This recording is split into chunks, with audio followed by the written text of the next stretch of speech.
Chapter 8, Emancipation of the Soul. Sleep and Dreams. Question 400. Does the incarnated spirit reside willingly in its corporeal envelope? And the answer, you might as well ask whether a prisoner willingly remains locked up in prison. The incarnated spirit aspires incessantly after his deliverance, and the grosser his envelope, the more desirous is he to be rid of it. Question 401. Does the soul take rest, like the body, during sleep? And the answer, no, a spirit is never inactive. The bonds which unite him to the body are relaxed during sleep, and as the body does not then need his presence, he travels through space and enters into more direct relation with other spirits. Question 402. How can we ascertain the fact of a spirit's liberty during sleep? And the answer, by dreams. Be very sure that, when his body is asleep, a spirit enjoys the use of faculties of which he is unconscious, while his body is awake. He remembers the past and sometimes foresees the future. He acquires more power and is able to enter into communication with other spirits, either in this world or in some other. You often say, I had a strange dream, a frightful dream, without any likeness to reality.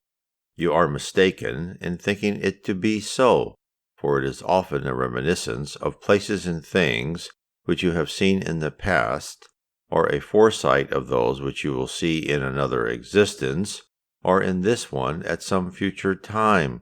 The body being torpid, the spirit tries to break his chain and seeks, in the past or in the future, for the means of doing so. Poor human beings, how little do you know of the commonest phenomena of your light! You fancy yourself to be very learned, and you are puzzled by the most ordinary things. To questions that any child might ask, what do we do when we are asleep? What are dreams? You are incapable of replying. Sleep effects a partial freeing of the soul from the body. When you sleep, your spirit is, for the time being, in the state in which you will be after your death. The spirits who at death are promptly freed from matter are those who, during their life, have had what may be called intelligent sleep. Such persons, when they sleep, regain the society of other spirits superior to themselves. They go about with them, conversing with them, and gaining instruction from them. They even work in the spirit world, at undertakings which, on dying, they find already done, are completed. From this you see how little death should be dreaded, since, according to the saying of St. Paul, you die daily. What we have just stated refers to spirits of an elevated degree of advancement. As for those of the common mass of men, who after their death remain for long hours in the state of confusion and uncertainty, of which you have been told by such, they go, during sleep, into worlds of lower rank than that of earth, to which they are drawn back by old affections, or by the attraction of pleasures still baser than those to which they are addicted in your world, visits in which they still gather, ideas still viler, more ignoble, and more mischievous than those which they had professed during their waking hours. And that which engenders sympathy in the earthly life is nothing else than the fact that you feel yourselves, on waking, affectionately attracted towards those with whom you have passed 8 or 9 hours of happiness or pleasure. On the other hand, the explanation of the invincible antipathies you sometimes feel for certain persons is also to be found in the intuitive knowledge you have thus acquired of the fact that those persons have another conscience than yours, because you know them without having previously seen them with your bodily eyes. It is this same fact, moreover, that explains the indifference of some people for others. They do not care to make new friends, because they know that they have others by whom they are loved and cherished. In a word, sleep has more influence than you think upon your life. Through the effects of sleep, Incarnated spirits are always in connection with the spirit world, and it is in consideration of this fact that spirits of a higher order consent, without much repugnance, to incarnate themselves among you. God has willed that, during their contact with vice, they may go forth and fortify themselves afresh at the source of rectitude, in order that they, who have come into your world to instruct others, may not fall into evil themselves. Sleep is the gate opened for them by God, that they may pass through it to their friends in the spirit world. It is their recreation after labor, while awaiting the great deliverance, the final liberation that will restore them to their true place. Dreams are the remembrance of what your spirit has seen during sleep, but you must remark that you do not always dream, because you do not always remember what you have seen, or all that you have seen.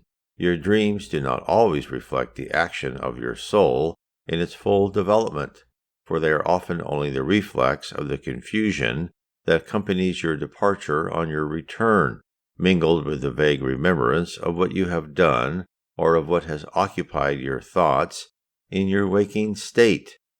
In what other way can you explain the absurd dreams which are dreamed by the wisest as by the silliest of mankind? Bad spirits also make use of dreams to torment weak and timid souls. You will see ere long the development of another kind of dream, a kind which is as ancient as the one you know, but one of which you are ignorant. The dream we allude to is that of Joan d'Arc, of Jacob, of the Jewish prophets, and of certain Hindu ascetics, a dream which is the remembrance of the soul's experience, while entirely freed from the body, the remembrance of the second life, of what I spoke just now. You should carefully endeavor to distinguish these two kinds of dreams among those which you are able to recall. Unless you do this, you will be in danger of falling into contradictions and errors which would be prejudicial to your belief.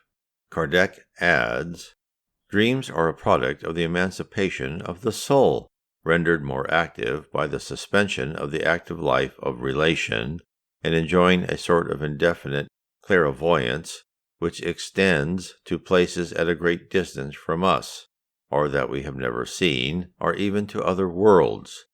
To this state of emancipation is also due to the remembrance which retraces to our memory the events that have occurred in our present existence, or in the preceding existences, the strangeness of the images of what has taken place in worlds unknown to us, mixed up with the things of the present world, producing the confused and whimsical medleys that seem to be equally devoid of connection and of meaning. The incoherence of dreams is still further explained by the gaps resulting from the incompleteness of our remembrance of what has appeared to us in our nightly visions, an incompleteness similar to that of a narrative from which whole sentences or part of sentences have been omitted by chance, and whose remaining fragments have been thrown together again at random, have lost all intelligible meaning. Question 403. Why do we not always remember our dreams? And the answer, what you call sleep is only the repose of the body, for the spirit is always in motion. During sleep, he recovers a portion of his liberty and enters into communication with those who are dear to him, either in this world or in other worlds.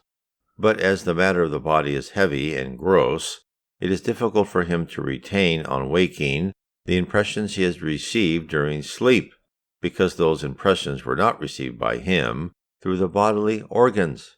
Question 404. What is to be thought of the signification attributed to dreams?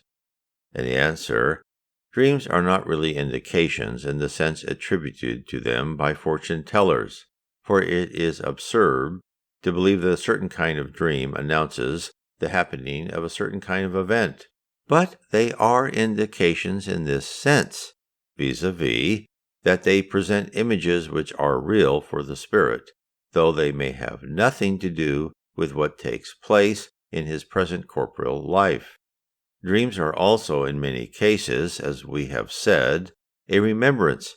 They may also be sometimes a presentiment of the future, if permitted by God, or the sight of something which is taking place at the time in some other place to which the soul has transported itself. Have you not many instances proving that persons may appear to their relatives and friends in dreams and give them notice of what is happening to them? What are apparitions, if not the soul or spirit of persons who come to communicate with you?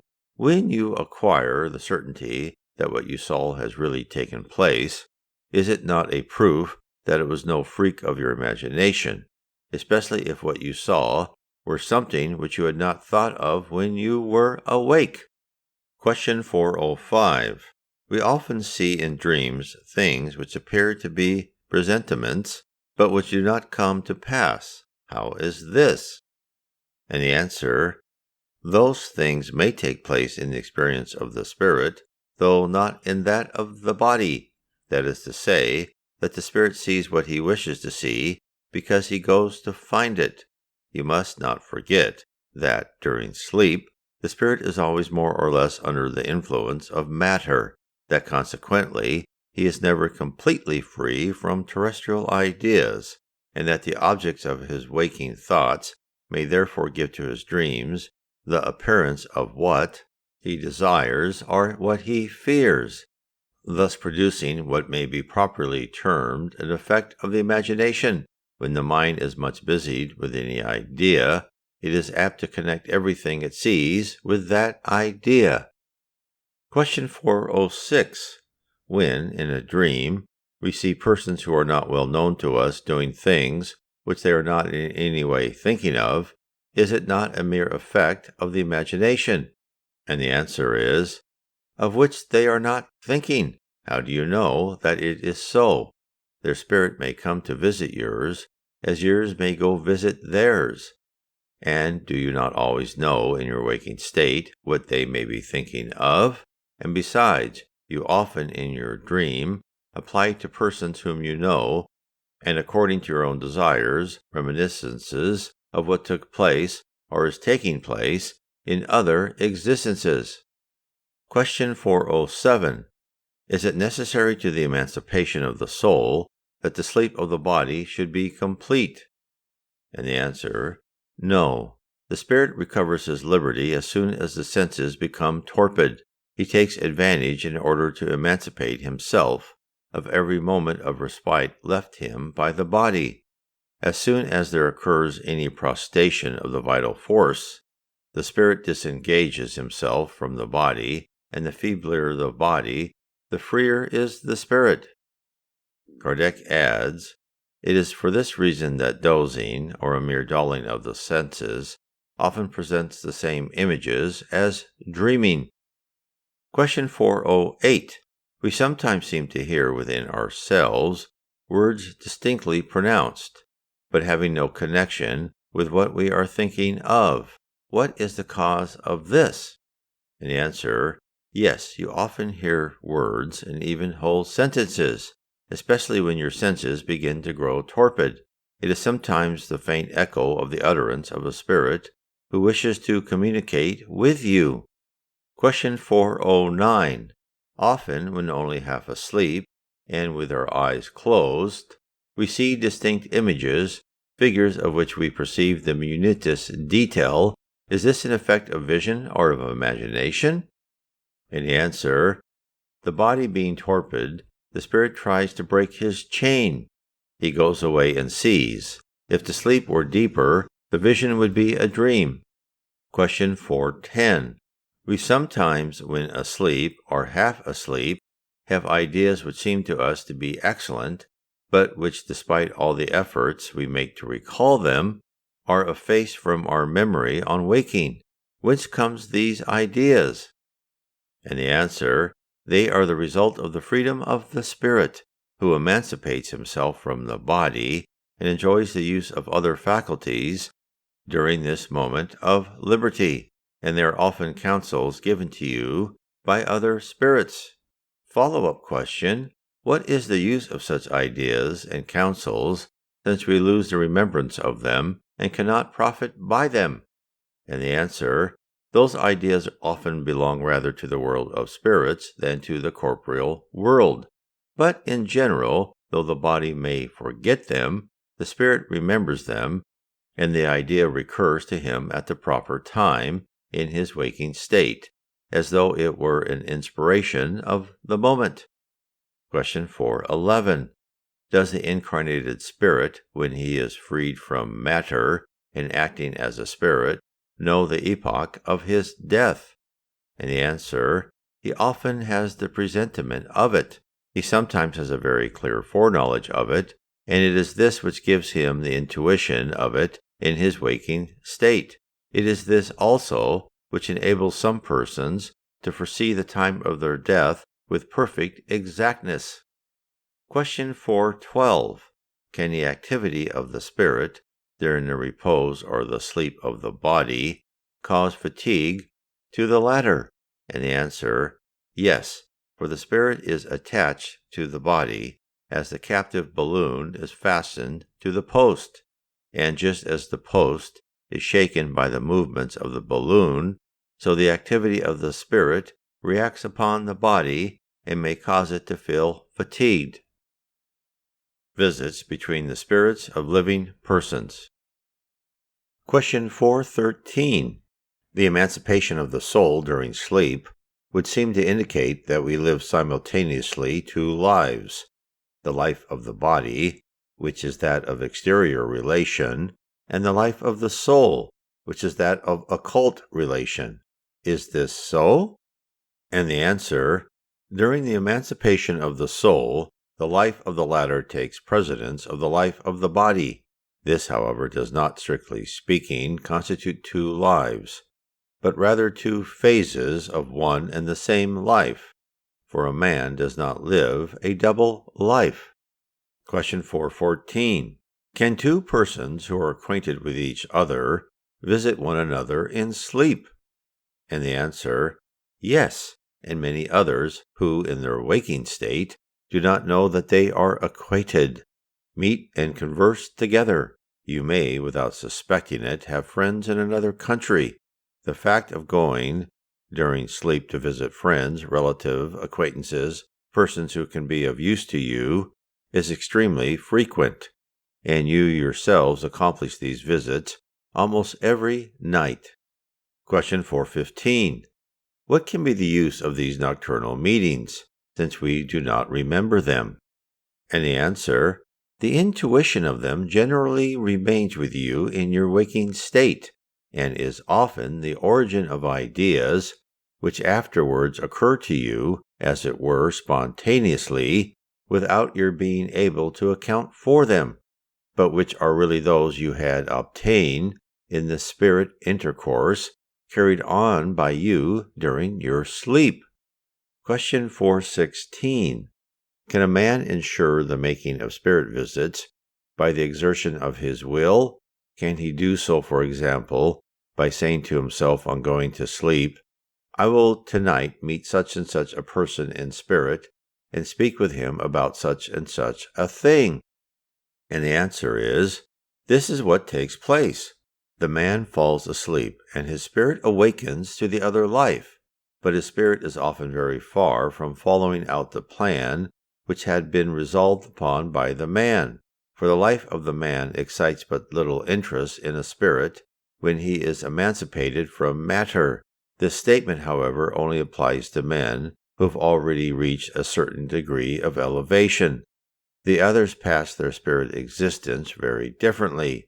They give free rein to their passions or remain inactive. It may happen, therefore, according to the aim of the proposed action, that a spirit may go to see the parties he had, as a man, proposed to visit, but it does not follow that because he has willed to do so in his waking state, he will necessarily do so in his state of freedom. Question 417. Can a number of incarnate spirits during sleep meet together and form assemblies? And the answer, undoubtedly they can. The ties of friendships old or new, often bring together spirits who are happy to be in each other's company. Kardec adds, by the term old must be understood the ties of friendship contracted in anterior existences. We bring back with us on waking an intuition of the ideas which we have derived from these occult meetings, but of the source of which we are ignorant. Question 418. If a person believed one of his friends to be dead, who is not dead, could he meet him as a spirit, and thus learn that he is living? Could he, in such a case, preserve the intuition of this fact on waking? And the answer is, he could, certainly as a spirit see his friend, and know what is his situation. And if the belief in the death of that friend had not been imposed on him as an expiation, he might retain an impression of his existence, as in the contrary case, he might retain that of his death. Occult transmission of thought. Question 419. Whence comes it that the same idea, that of a discovery for instance, so often suggests itself at the same time to several persons, although they may be at a distance from one another? And the answer is, we have already said that during sleep, spirits communicate with one another. Well, when his body awakens, a spirit remembers what he has learned, and the man thinks he has invented it. Thus, several persons may find out the same thing at the same time. When you say that an idea is in the air, you employ a figure of speech that is much nearer the truth than suppose. Everyone helps unconsciously to propagate it. Kardec adds, in this way our spirit often reveals to other spirits, without our being aware of it, that which formed the object of our meditations before we went to sleep. Question 420. Can spirits communicate between themselves when the body is awake? And the answer, a spirit is not enclosed in his body as in a box, but radiates around it in every direction. He can, therefore, hold communication with other spirits, even in the waking state, although he does so with more difficulty.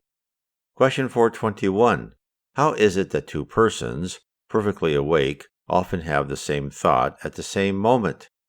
And the answer, it is because two spirits who are in sympathy may communicate their thought to each other even when the body is not asleep.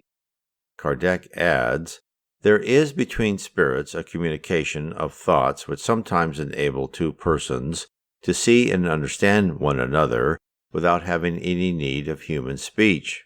They may be said to speak the language of spirits. Lethargy, catalepsy, apparent death.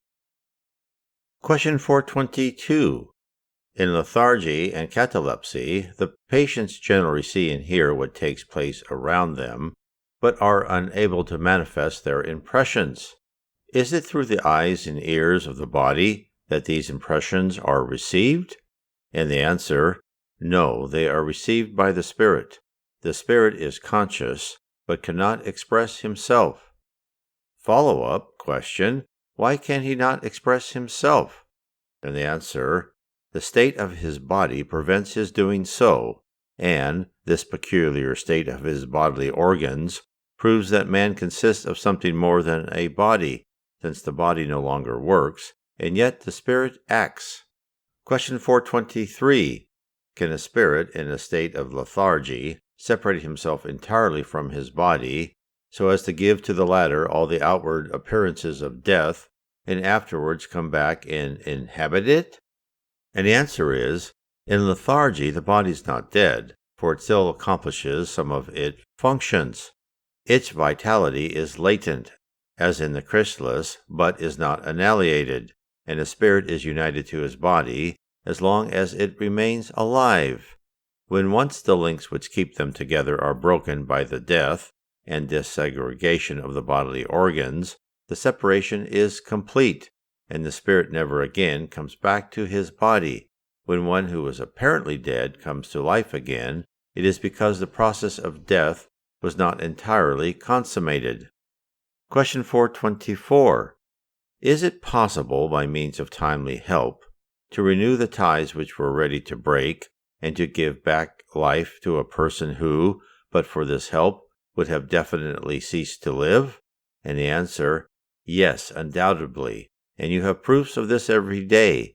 Mesmerism often exercises, in such cases, a powerful restorative action, because it gives to the body the vital fluid which it lacks, and which is necessary to keep up the play of the organs. Kardec adds, lethargy and catalepsy proceed from the same cause, vis-a-vis the temporary loss of sensibility and power of motion from some as yet unexplained physiological condition.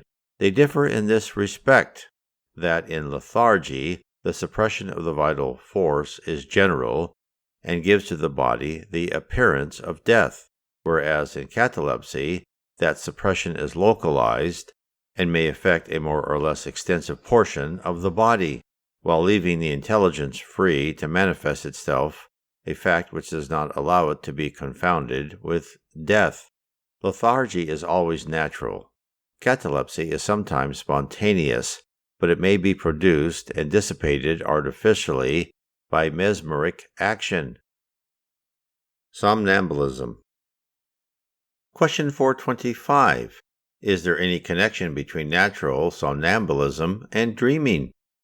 And the answer is, in somnambulism the independence of the soul is more complete, and its functions are more developed than in dreaming, and it has perceptions that it has not in dreaming, which is an imperfect somnambulism.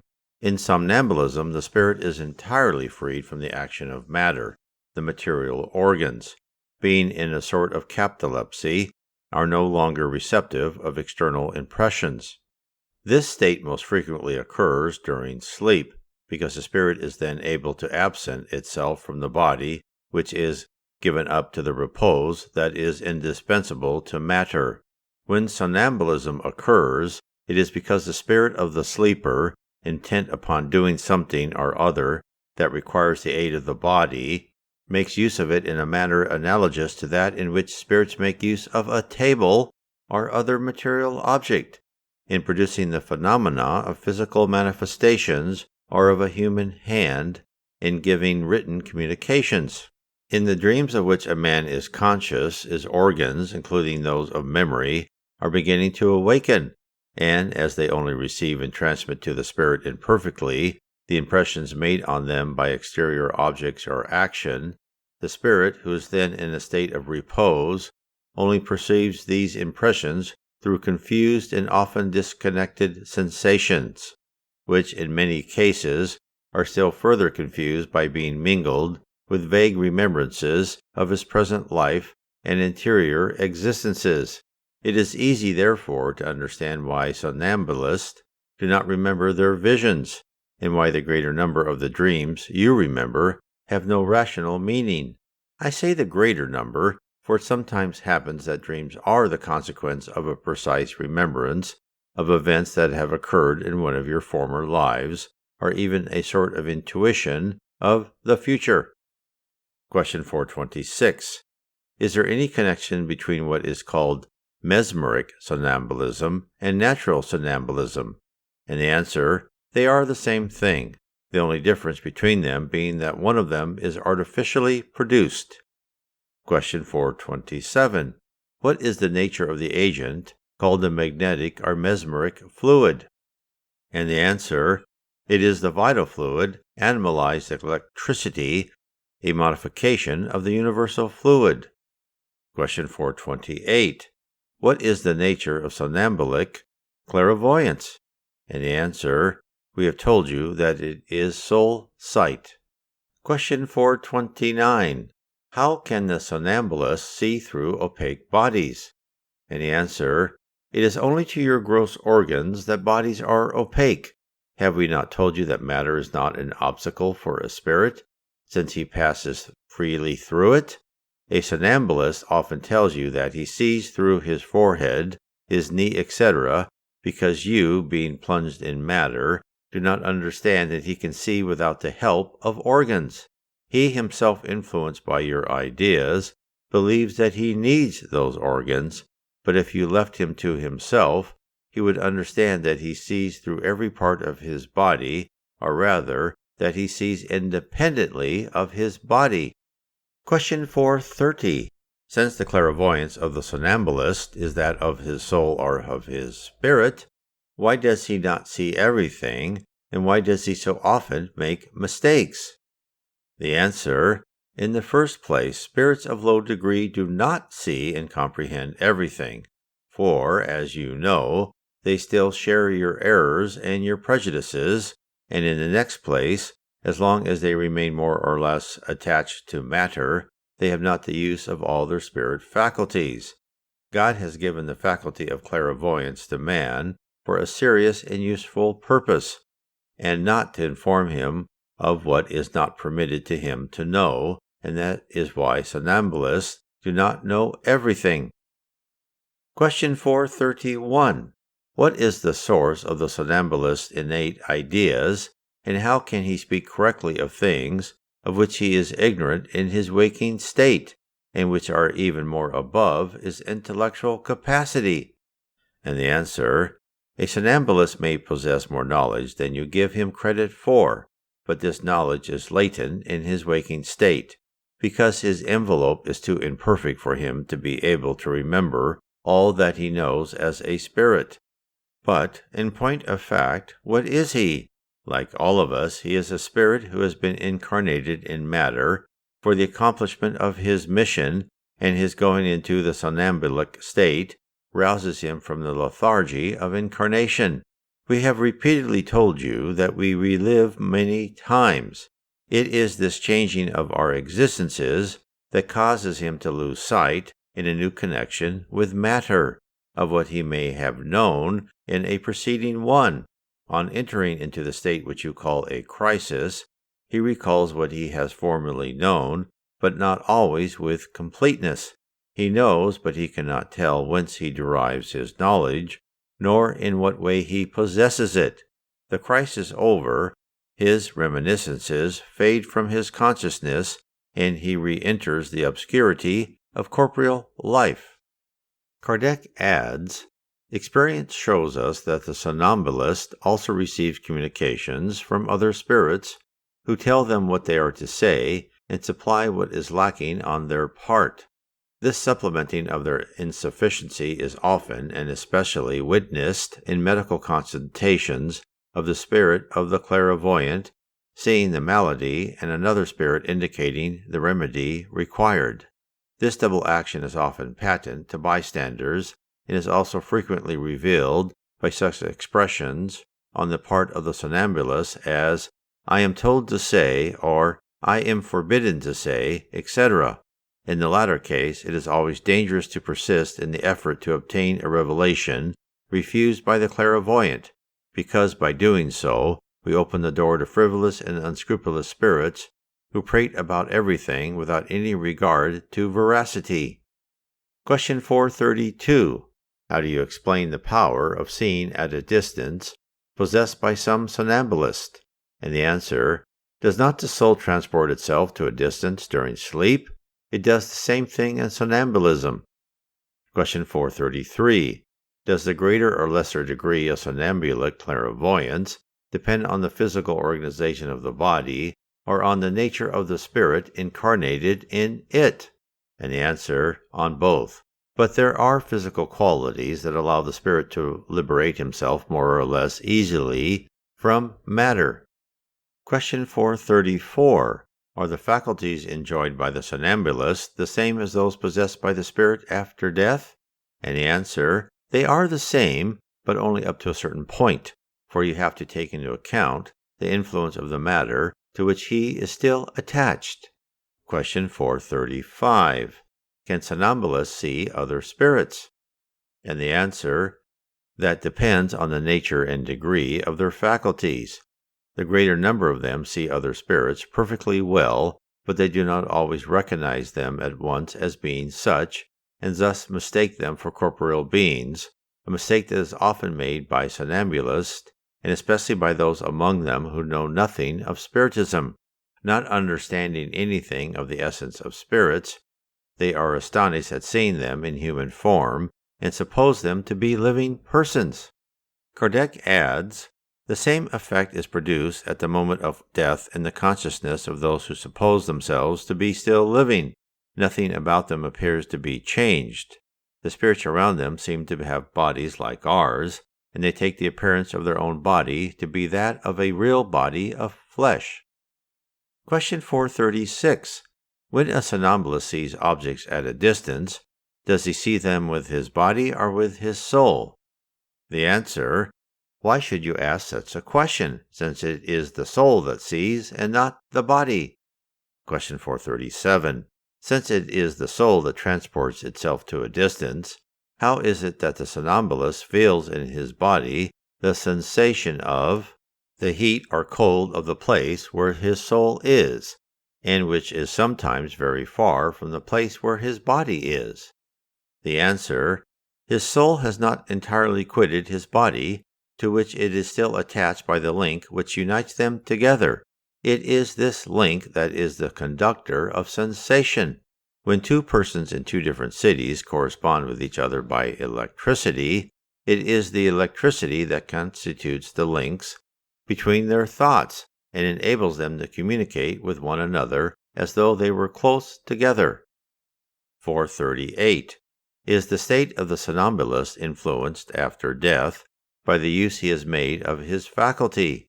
And the answer: very considerably, as is done by the good or bad use of all the faculties that God has given to man.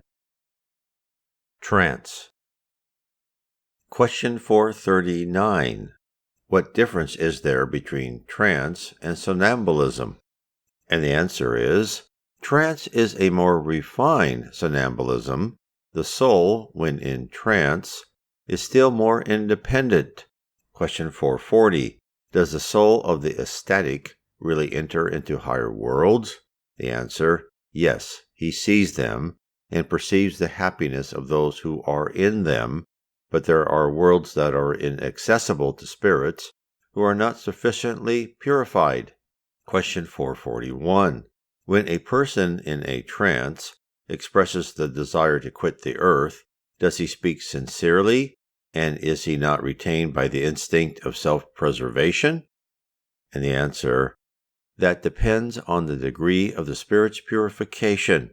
If he sees that his future situation will be better than his present one, he makes an effort to break the links that bind him to the earth. Question 442.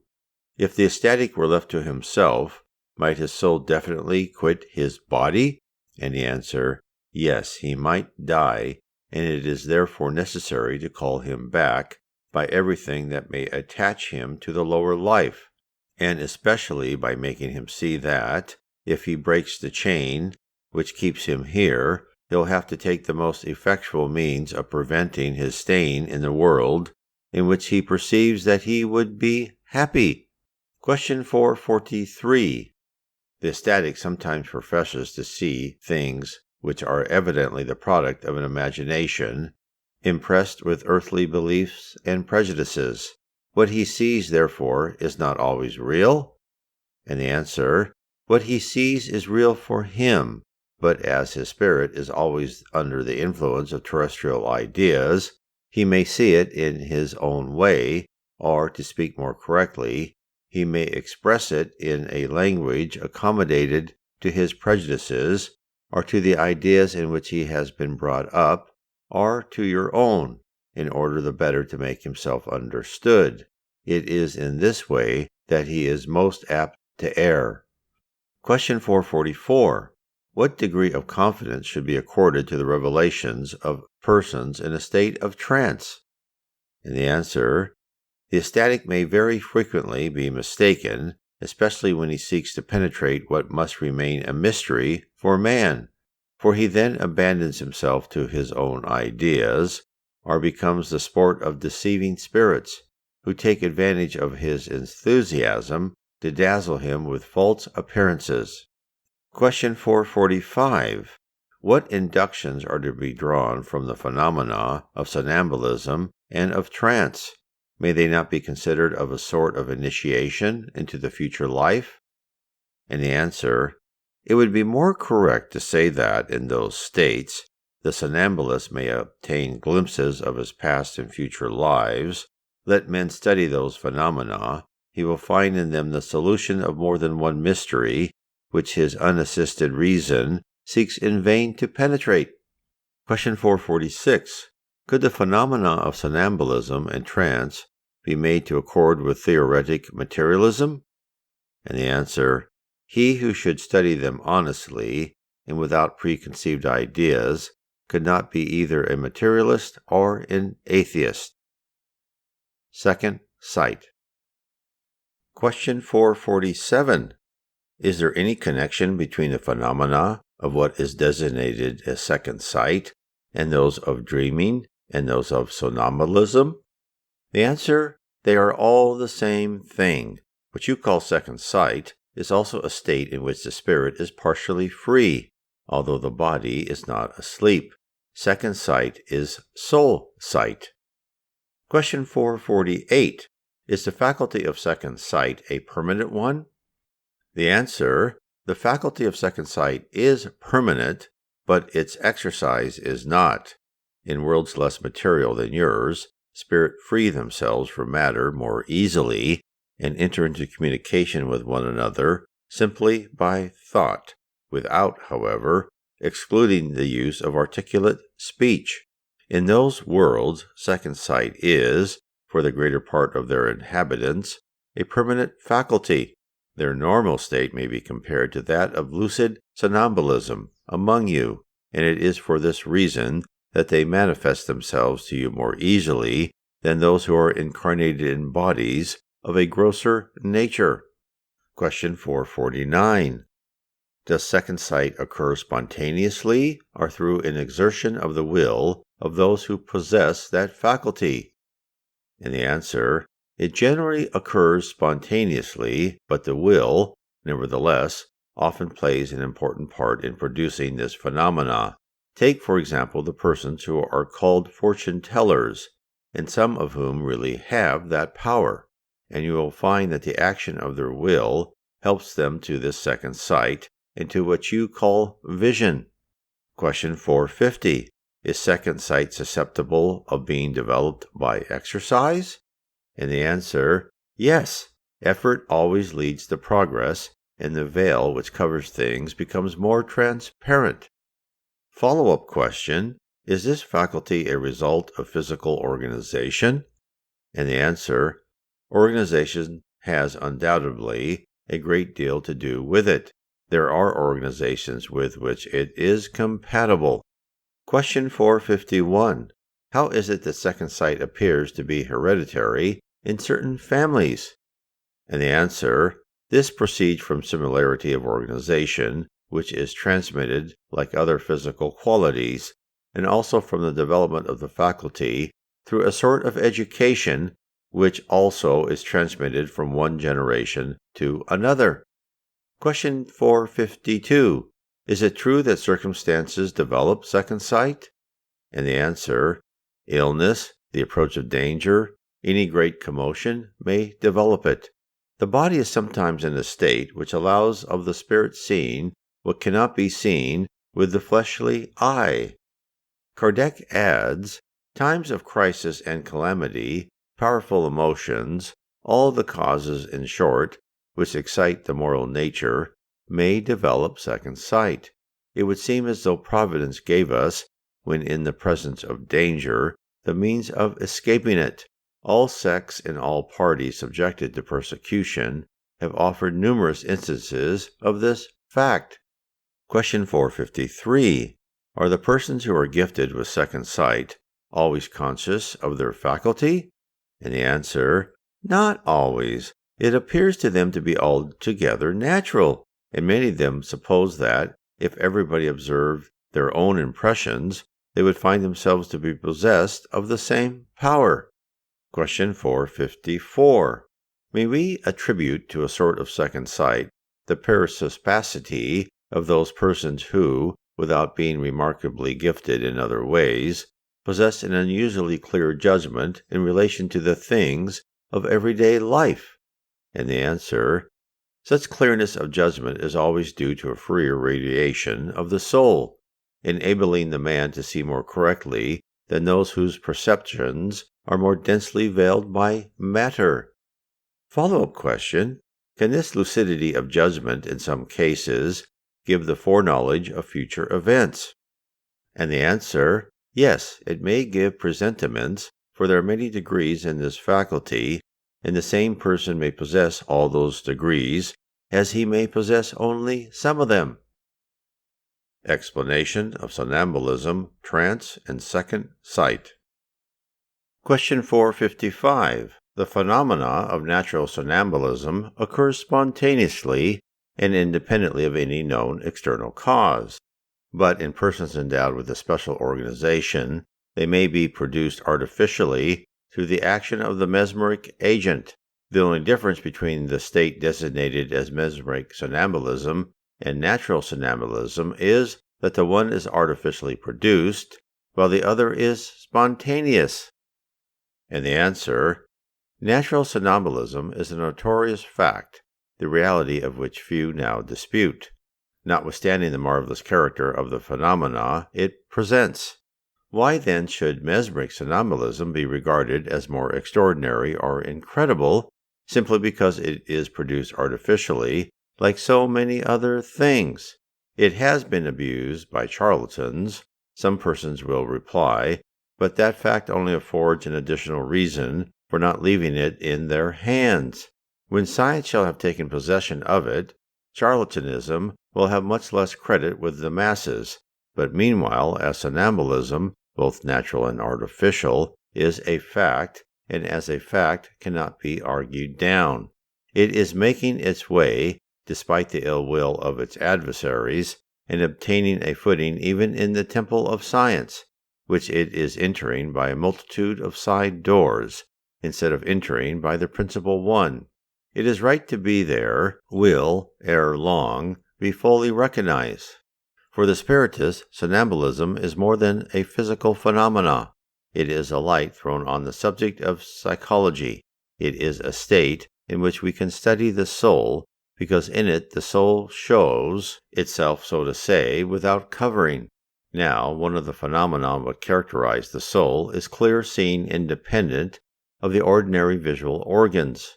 Those who contest this fact do so on the ground that the somnambulist does not see at all times, and at the will of the experimentalist, as with the eyes. Need we be astonished if, the means employed being different, the results are not the same? Is it reasonable to demand identical effects in cases in which the instruments employed are not the same? The soul has its properties just as has the eye, and the former must be judged of by themselves, and not by analogy with the latter. The cause of the clairvoyance of the mesmeric and of the natural somnambulist is identically the same. It is an attribute of the soul, a faculty inherent in every part of the incorporeal being, which is in us, and has no other limits than those assigned to the soul itself. The somnambulist sees wherever his soul can transport itself, at no matter what distance. In sight at distance, the somnambulist does not see from the point at which his body is, as through a telescope. The things he sees are present with him, as though he were at the place where they exist, because his soul is there in reality, and it is for this reason that his body is, as it were, annihilated and seems to be deprived of sensation until the moment when the soul comes back and retakes possession of it. This partial separation of the soul and the body is an abnormal state, which may last for a longer or shorter time, but not indefinitely. It is the cause of the fatigue felt by the body after a certain lapse of time, especially when the soul during that partial separation busies itself with active pursuit. The fact that soul sight or spirit sight is not circumscribed and has no definite seat explains why somnambulists are unable to assign to it any special organ or focus. They see because they see, without knowing why or how, their sight, as spirit sight, having no special focus.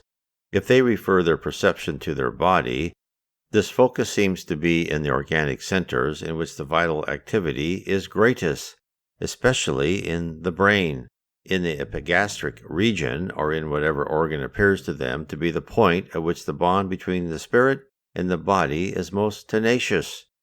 The scope of somnambulistic lucidity is not unlimited. A spirit, even when completely free, only possesses the faculties and the knowledge appearing to the degree of advancement at which he has arrived, a limitation which becomes still further narrowed when he is muted with matter and thus subjected to its influence.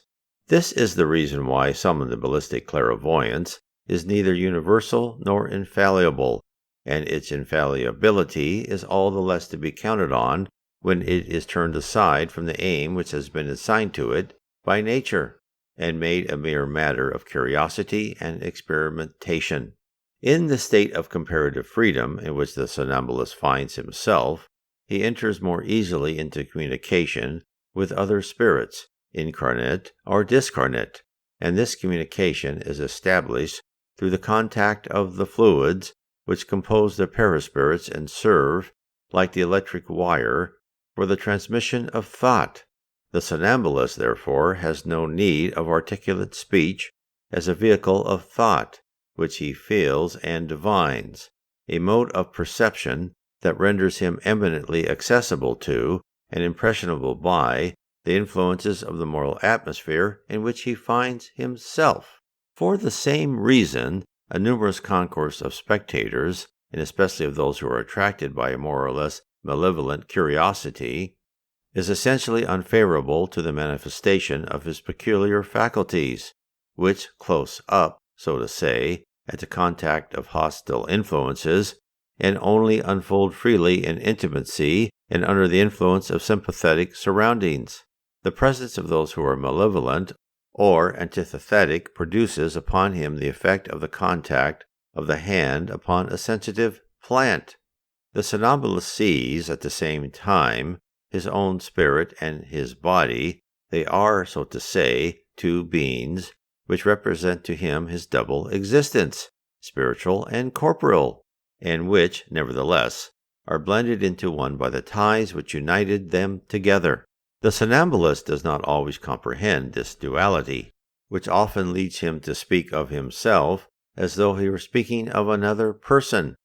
In such cases, the corporeal being sometimes speaking to the spiritual being, and the spiritual being sometimes speaking to the corporeal being.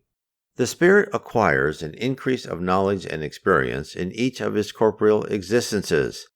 He loses sight of part of these gains during his reincarnation in matter, which is too gross to allow of his remembering them in their entirety, but he remembers them as a spirit. It is thus that some somnambulists gives evidence of possessing knowledge beyond their present degree of instruction, and even of their apparent intellectual capacity. The intellectual and scientific inferiority of a somnambulist in his waking state therefore proves nothing against his possession of the knowledge he may display in his lucid state. According to the circumstances of the moment and the aim proposed, he may draw this knowledge from the stores of his own experience, from his clairvoyant perception of things actually occurring, or from the counsels which he receives from other spirits, but in proportion as his own spirit is more or less advanced, he will make his statements more or less correctly.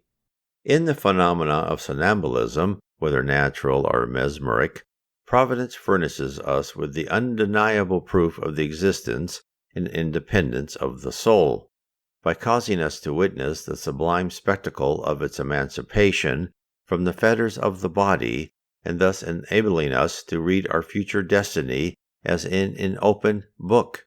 When a somnambulist describes what is taking place at a distance, it is equally evident that he sees what he describes, and that he does not see it with his bodily eyes. He sees himself at that distant point, and he feels himself to be transported thither.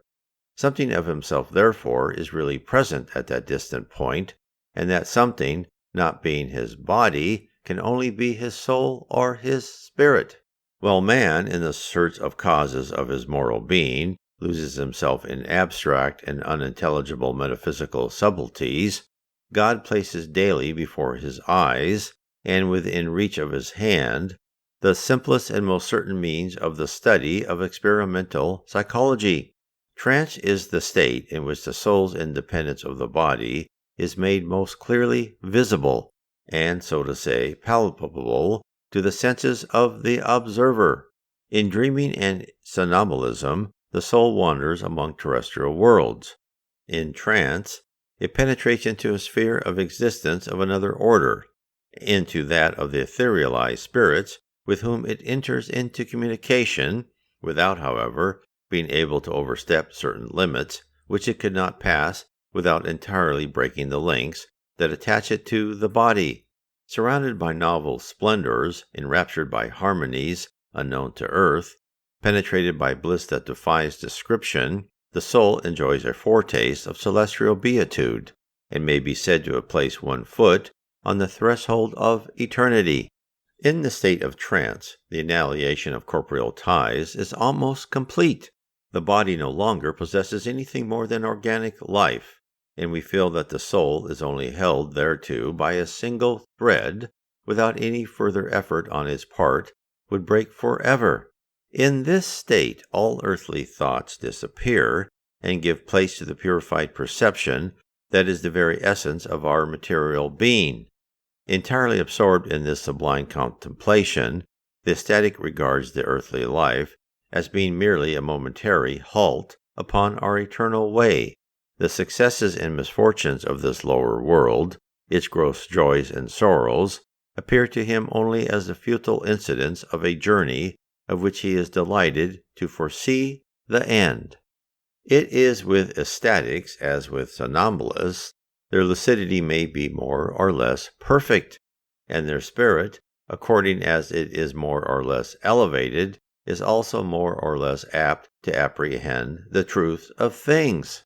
In their abnormal state, there is sometimes more of nervous excitement than of true lucidity, or, to speak more correctly, their nervous excitement impairs their lucidity, and for this reason, the revelations are often a mixture of truths and errors, of sublime ideas and absurd or even ridiculous fancies. Inferior spirits often take advantage of this nervous excitement, which is always a source of weakness to those who are unable to control it, in order to subjugate the ecstatic, and to this end they assume to his eyes the appearances which confirm him in the ideas and prejudices of his waking state. This subjugation of clairvoyance by the presentation of false appearances is the rock ahead of this order of revealment, but all of them are not equally subject to this dangerous misleading, and it is for us to weigh their statements coolly and carefully, and to judge their revelations by the light of science and of reason. The emancipation of the soul occurs in the waking state, and gives to those who are endowed with the faculty designated by the name of second sight the power of seeing, hearing, and feeling beyond the limits of the bodily senses. They perceive things at a distance and at all points to which their soul extends its actions, and they see them, so to say, athwart their ordinary sight, as though in a sort of mirage. At the moment when the phenomena of second sight occurs, the physical state of the seer is visibly modified. His glance becomes vague. He looks before him without seeing. His physiognomy reflects an abnormal state of the nervous system. It is evident that his organs of sight have nothing to do with his present perceptions, for his vision continues even when his eyes are shut. The faculty of second sight appears to those who are endowed with it to be as natural as ordinary sight. It seems to them to be an attribute of their being, and they are not aware of its exceptional character. They generally forget this fugitive lucidity, the remembrance of which, becoming more and more vague, disappears at length from their memory like a dream. The power of second sight varies from a confused sensation to a clear and distinct perception of things present or distant. In its rudimentary state, it gives to some persons tact, perspicacity, and a sort of sureness in their decisions and actions that may be styled the rectitude of the moral glance. At a higher degree of development, it awakens presentiments still further developed. It shows to the seer events that have already happened or that are about to happen. Natural and artificial somnambulism, trance, and second sight are only varieties or modification of the action of one and of the same.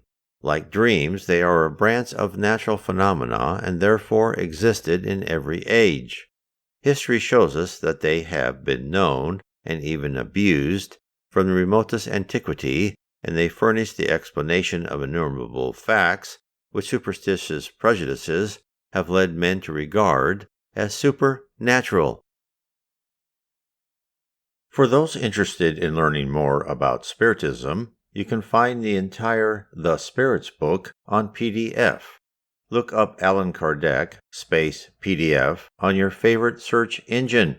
If you wish to explore more about the levels of heaven and the attributes of a spirit and the future of earth, I suggest you read my series of 3 books, starting with Heaven and Below, next Spirits and the Spirit Universe, and the 3rd book, How Spirits Guide Us. God bless.